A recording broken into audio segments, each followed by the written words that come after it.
So the babysitter and the two small children waved goodbye to their parents. So after a few hours of watching TV, it was time for bed, and as she was tucking them in, one of the kids said, "Please don't let the clown get us."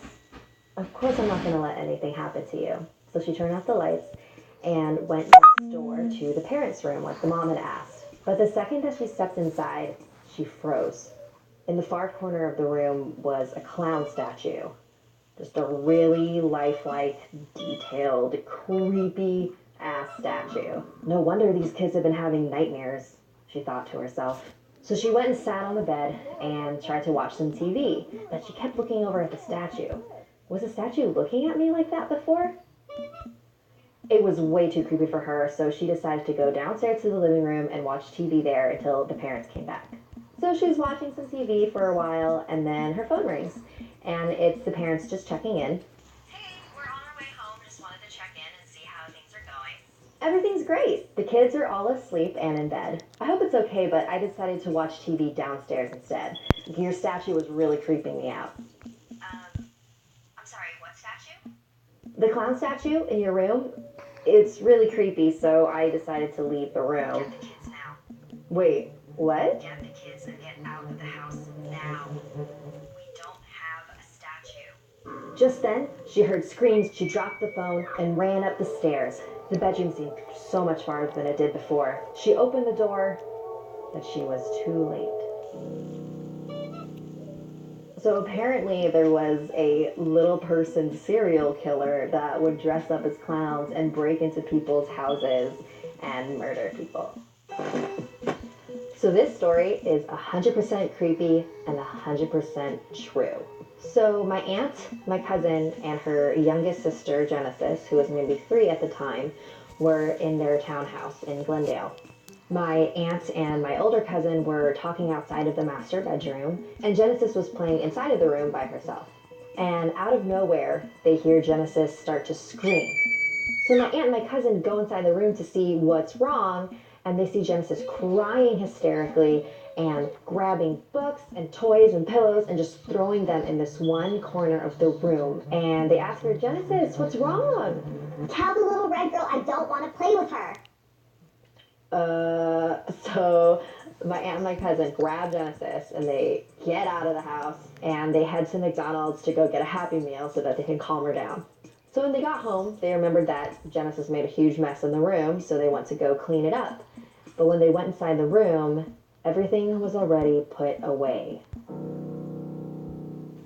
We're leaving again, so they left the house again. So my aunt was telling her neighbor at the time about what had happened and what Genesis said she saw, and her neighbor told her that a little girl had actually died in that complex 15 years earlier. They moved out like 6 months later. I was maybe like 7 when my cousin told me that story, and I remember being like, yeah, I'm not visiting you guys ever again. I was actually talking to my cousin Genesis about this recently over the holidays, and she said that she actually used to play with that little girl a lot.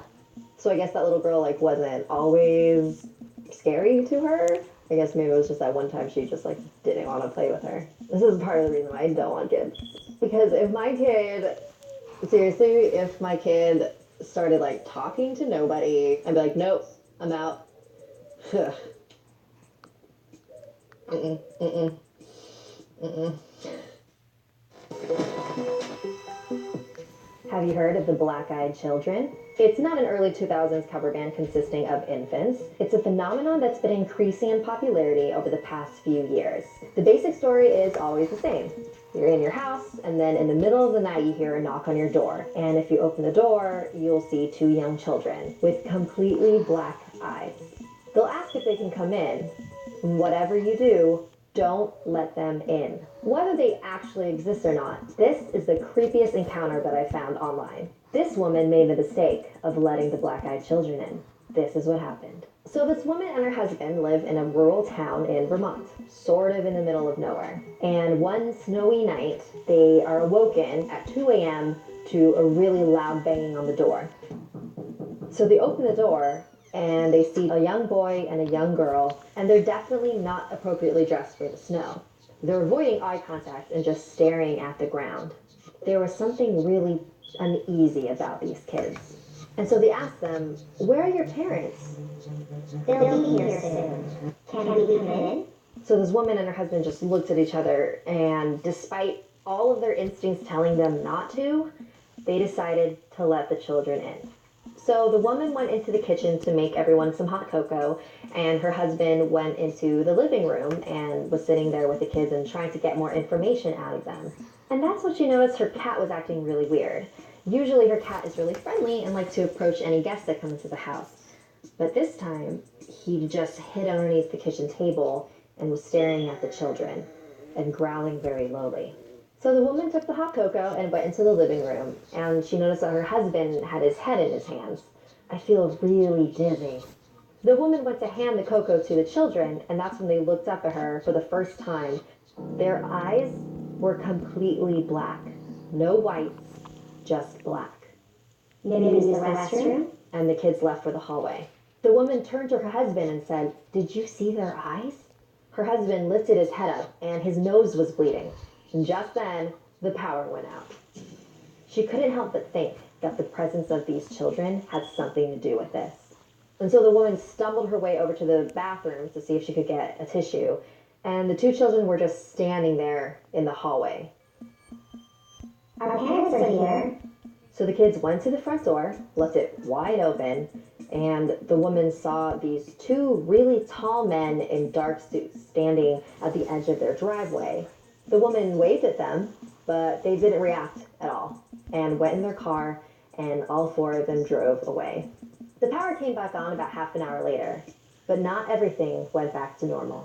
A few days later, 3 of their 4 cats went missing, and one night they came home to find their cat dead in a puddle of its own blood. Her husband continued to have nosebleeds, and when he went to the doctor, he was diagnosed with a very aggressive type of skin cancer, a type that's linked to overuse of indoor tanning beds, which he's never used. She also claims that she started getting nosebleeds and feeling really dizzy randomly, and even some unspeakable things that she refused to disclose in her story. So this is another story from my cousin.